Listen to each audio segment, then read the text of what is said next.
Worship the Lord. I want us to worship God for just a moment. We talked about one sound. Everybody say one sound. There is a kingdom sound. There is a kingdom sound. Everybody say that. There is a kingdom sound. Say it again. There is a kingdom sound. And I want you to understand this, that there is always a sound that precedes a move of God. Everybody say that. There's always a sound that precedes the move of God. Bien-aimé dans le Seigneur, que Dieu te bénisse en ce moment. C'est pour moi un plaisir et un honneur en même temps de partager la parole de Dieu en ce moment avec toi. Je voudrais aborder un thème avec toi et mon thème dit: où est ton frère? Bien-aimé, où est ton frère? Alléluia. Que Dieu te bénisse pendant que tu es en train d'écouter ces paroles, que l'Esprit de Dieu ouvre ton entendement, ouvre tes yeux spirituels sur les réalités que peut-être tu as pu ignorer dans ta vie jusqu'à présent. Amen. Fais un avec moi dans la prière. Seigneur, je te remercie. Celui qui est en train de me voir en ce moment, je prie afin que ton esprit vienne sur lui et ouvre son entendement spirituel afin qu'il puisse cerner la vérité que tu voudrais dispenser au travers de ce message qui est en train de passer dans le nom de Jésus. Amen. Bien-aimé dans le Seigneur, alors je disais, le thème de mon message s'intitule « Où est ton frère ?» Alléluia. Nous allons lire dans le livre de Genèse, le chapitre 4, le verset, je crois, le verset 9. Il est écrit là-bas: L'Éternel dit à Caïn: où est ton frère Abel? Il répondit: je ne sais pas. Suis-je le gardien de mon frère? Je relis s'il vous plaît. L'Éternel dit à Caïn: où est ton frère Abel? Il répondit: je ne sais pas. Suis-je le gardien de mon frère? Alléluia. Bien-aimés dans le Seigneur, nous connaissons toute l'histoire de Caïn et Abel. Il est arrivé que Caïn, sous le coup de la jalousie, de la colère, parce que son sacrifice n'ait pas été agréé par le Seigneur, soit allé tuer son frère Abel dans les champs. Alléluia. Et comme Dieu a les yeux partout, il savait ce qui s'était passé en ce moment. Et c'est bizarre. Il est venu avec une question pour demander à Caïn une question très essentielle que je m'en vais te poser, ou bien que lui-même il s'en va te poser en ce moment. Où est ton frère, bien-aimé? Où est ton frère? Et il a posé cette question à Caïn et Caïn bizarrement répondit: je ne sais pas, je ne suis pas le gardien de mon frère. Alléluia. En ce moment, dans le monde entier, il y a des philosophies qui sont sorties comme quoi chacun pour soi et Dieu pour tous.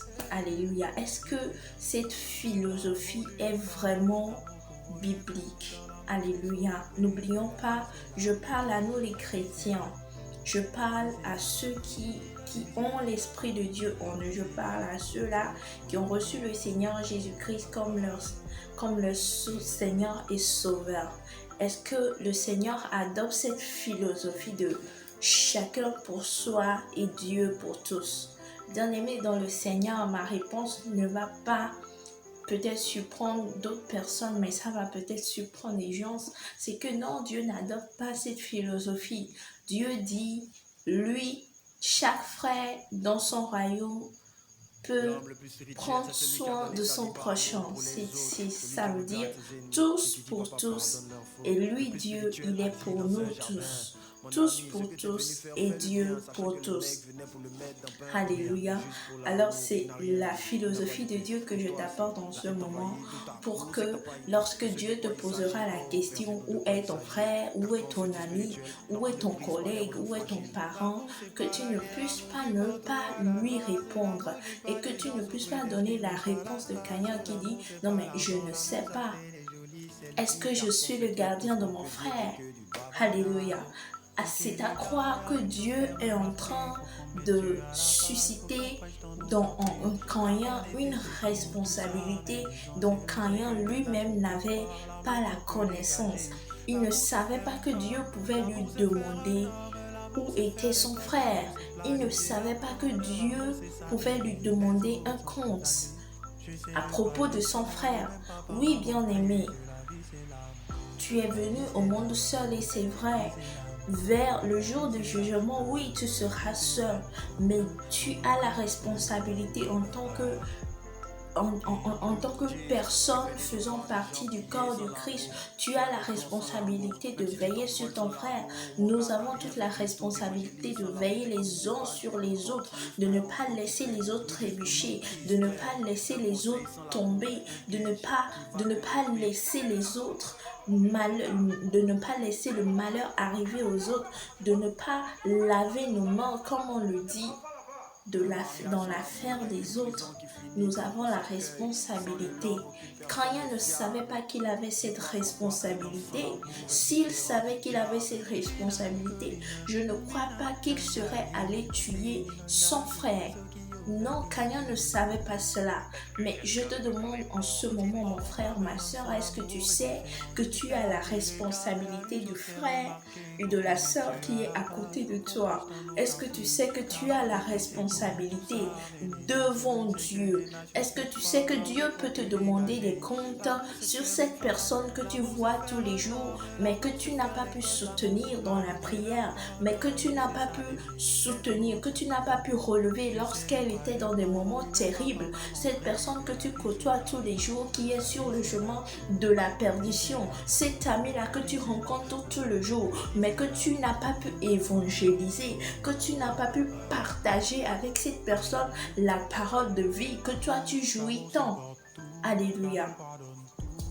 Aujourd'hui, parler de l'évangile, peut-être pour des jeunes, c'est devenu comme démodé. Et lorsque tu commences par en parler, on te voit comme un extraterrestre. Alléluia. Mais aujourd'hui, je peux vous dire, bien-aimé, que Christ est à la mode. Christ est à la mode parce que c'est lui qui sauve. Christ a fait ses preuves dans la vie de ses enfants.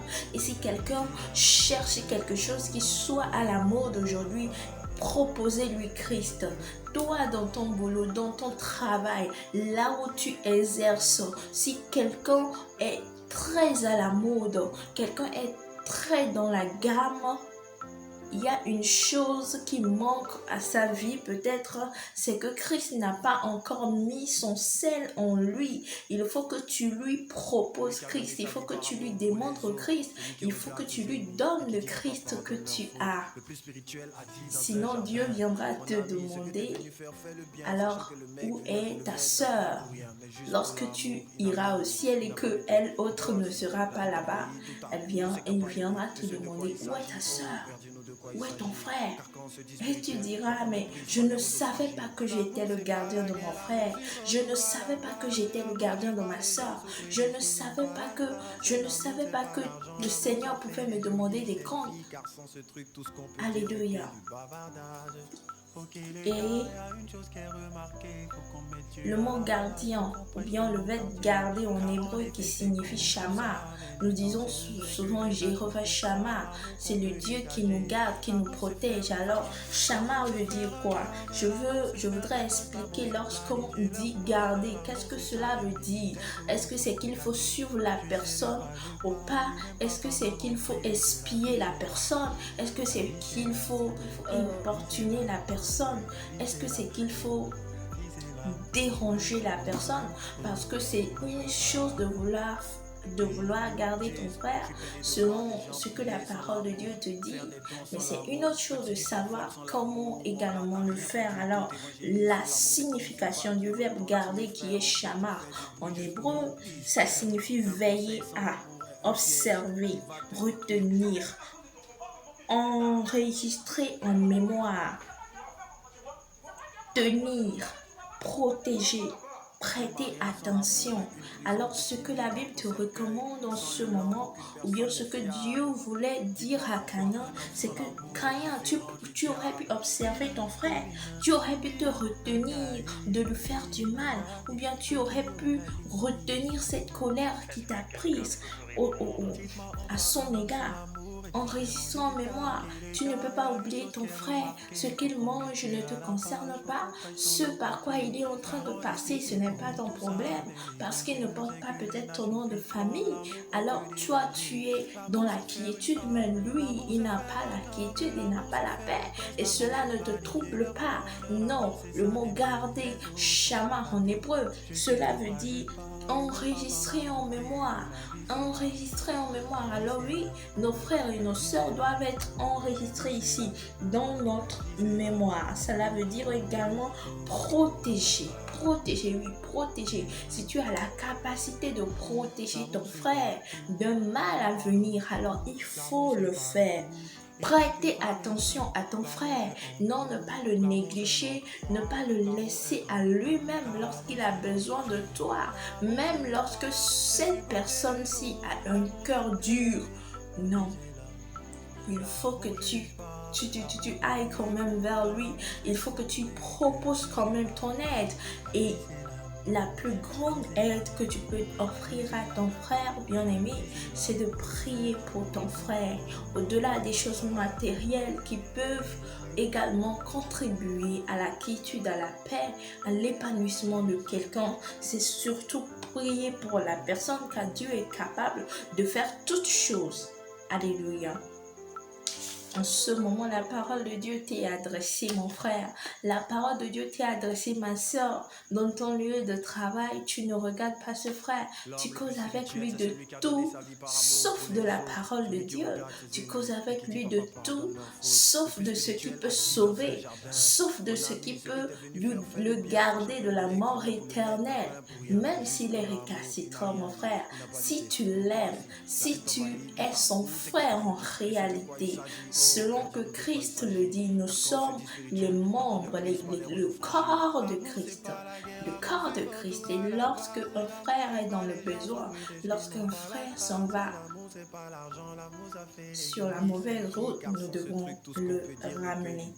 Laisse-moi prier pour toi en ce moment. Prier avec toi en ce moment afin que tu puisses, le Seigneur te donne un cœur compatissant. Je prie en ce moment pour tous ceux qui me suivent, que le Seigneur te donne un cœur compatissant, un cœur qui aime son frère, un cœur qui veut garder son frère, un cœur qui veut protéger son frère, un cœur qui veut prier pour son frère, un cœur qui n'est pas égoïste, un cœur qui est toujours compatissant. Je prie en ce moment que tous ceux qui me suivent en ce moment reçoivent l'esprit de compassion de la part du Seigneur Jésus-Christ pour pouvoir entrer en prière pour les frères et sœurs qui sont dans le malheur, pour pouvoir aider les frères et sœurs qui sont dans le malheur, et surtout pour pouvoir évangéliser ceux-là qui ne connaissent pas encore Jésus-Christ, le seul chemin par lequel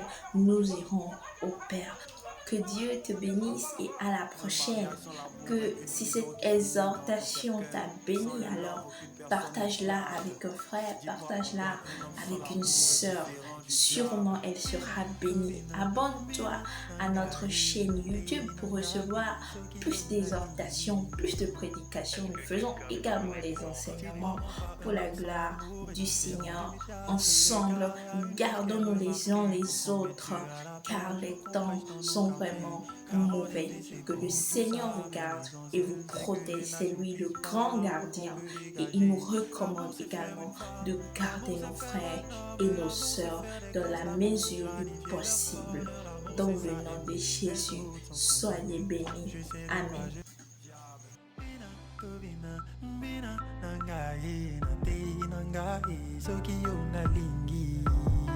Est-ce que quelqu'un peut me répondre? Dites-moi en quoi un homme sans l'amour est différent du diable. Ok les gars, y a une chose qui est remarquée. Faut qu'on mette Dieu à la page, faut qu'on prêche dans nos quartiers.